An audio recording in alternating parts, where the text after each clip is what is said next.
Today, we're going to talk about a topic that's becoming more important in our daily lives, especially as we come to rely more and more on the internet and connected technology.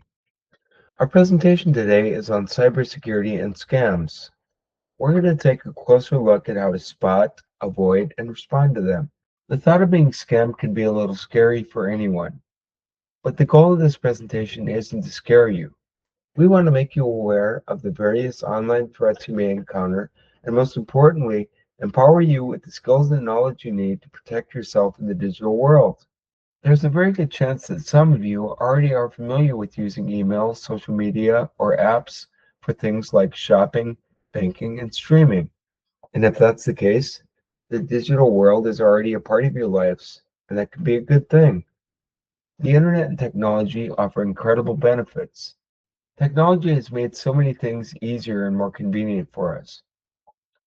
But along with all these amazing benefits, it's very important to be aware of the risks that go along with being online.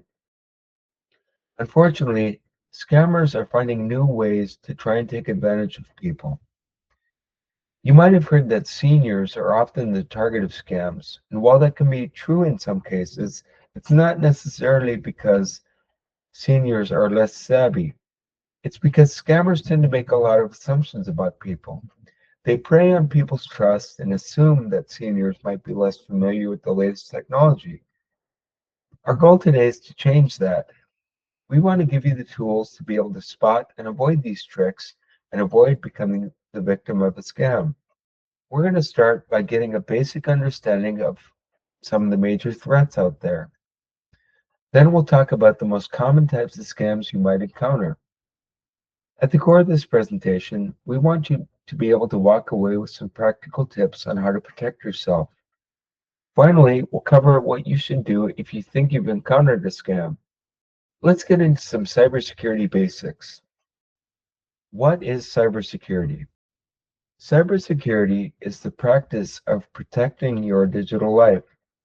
Think of it like putting locks on your doors or having an alarm system installed in your home. But cybersecurity is specifically for the financial information, the personal information, and your identity information online.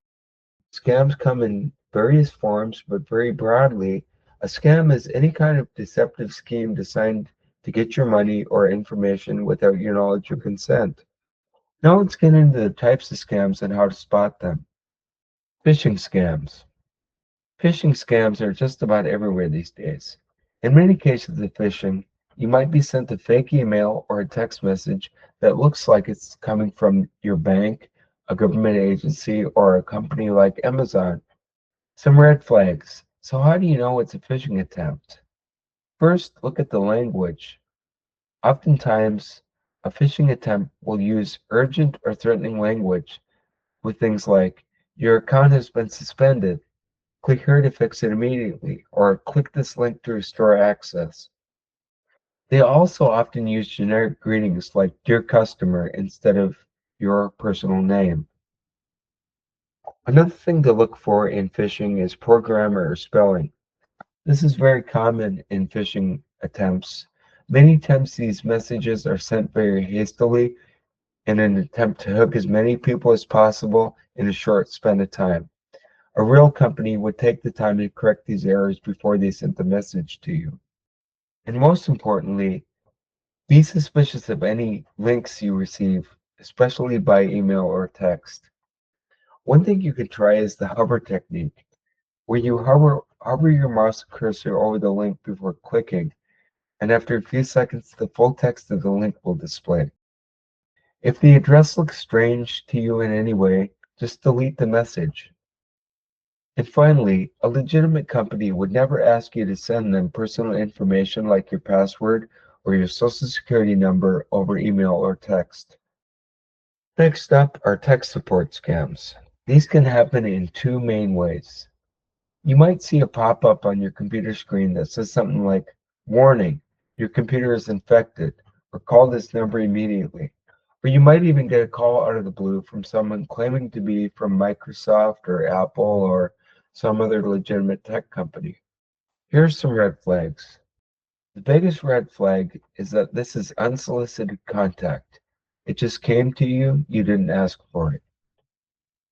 Oftentimes, the caller will claim that there's an immediate severe issue with your device and they'll pressure you to act fast.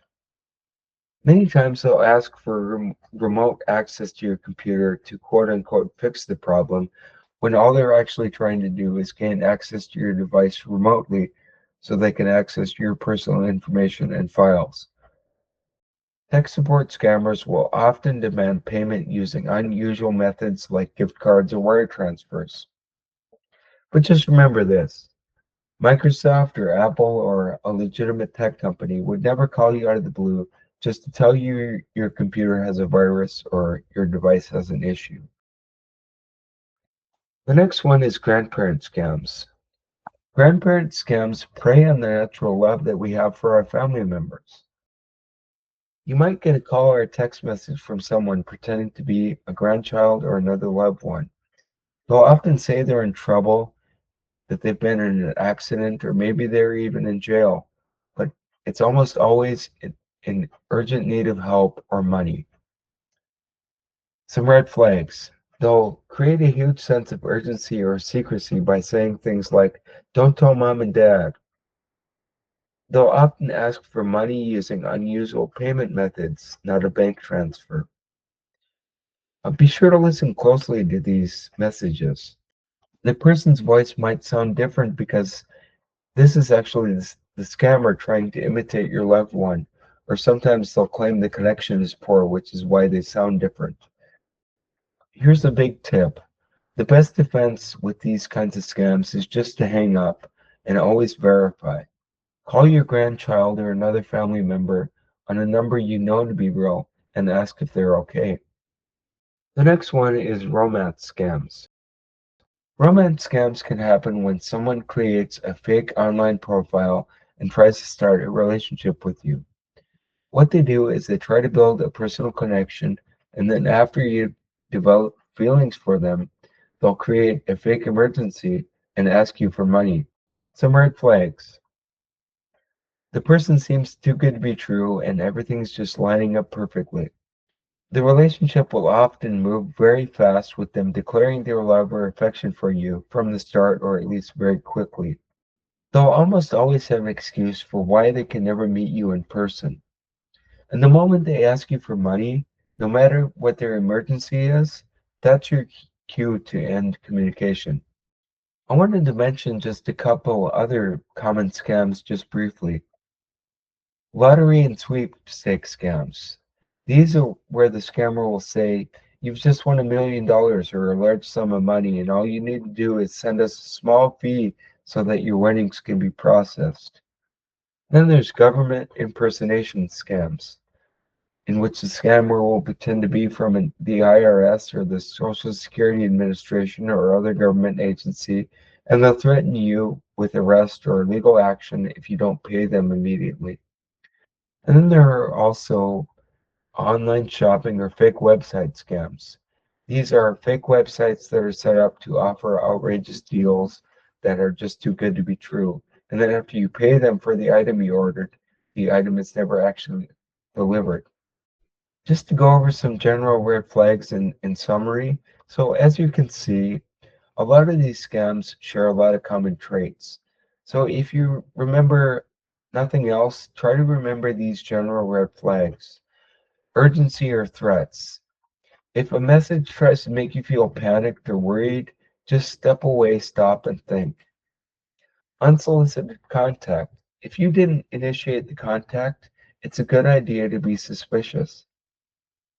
And then there's too good to be true. Always trust your gut on this one. If it sounds unbelievable, it probably is. And then there's unusual payment methods. No legitimate company would ever ask you to pay them with gift cards or wire transfers or cryptocurrency. And then finally, there's requests for personal information. Never give out your passwords, PINs, or full social security number. Here are a few proactive steps you can take to keep yourself safe online.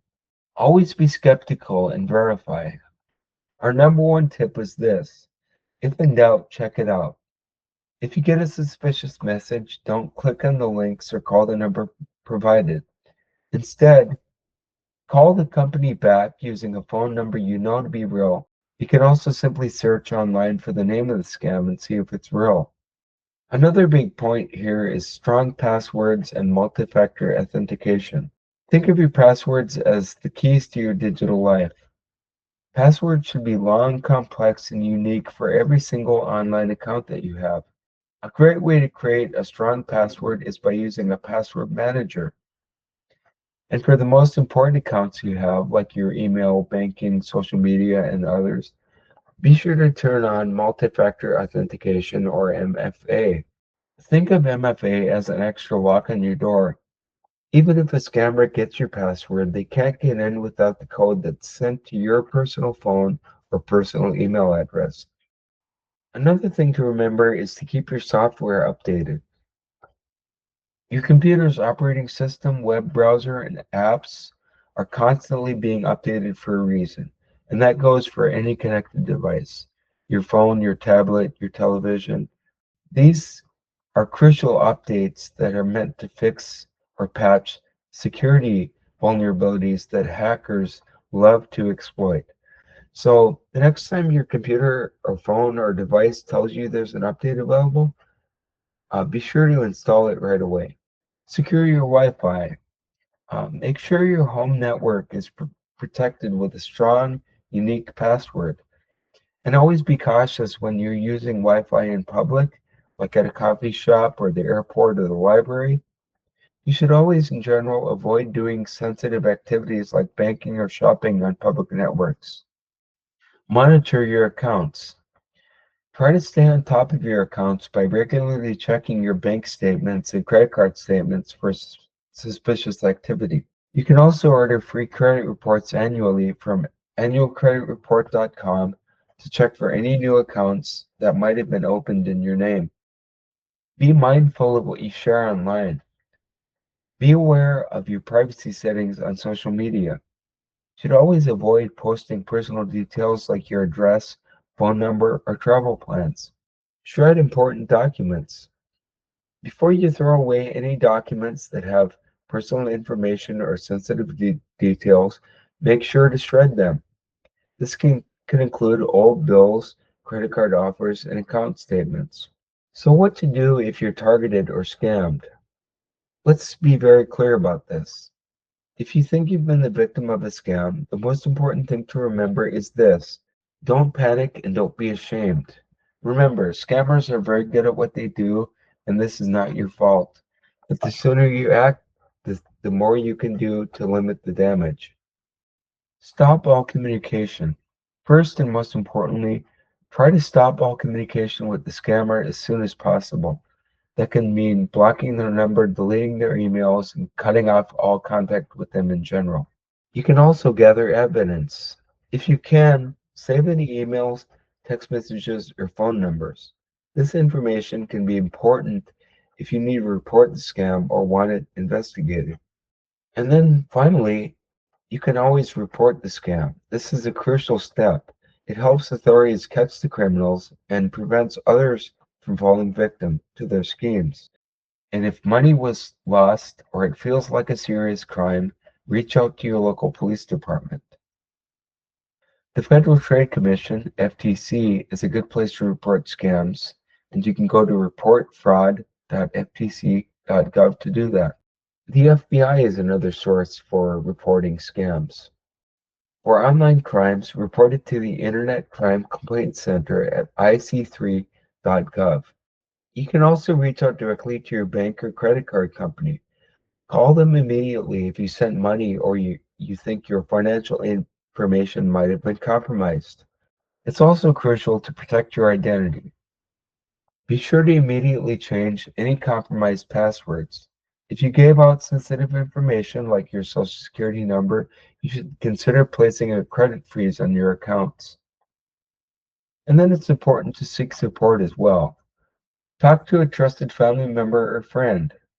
Scams can be very upsetting and unsettling, but it's important to have a support system in place to help you through. So we've covered a lot today, but if you only remember three things, let it be the three R's. Recognize the red flags we've discussed today, resist the pressure to act immediately, and then report the scam to the proper authorities. Your best defense against scams is a combination of knowledge, skepticism, and action. Stay informed, trust your instincts, and be proactive in protecting your digital life. Remember, you're not alone in this. We're all learning and navigating the online world together. So before we finish up today, I wanted to leave you with some resources for more information and support.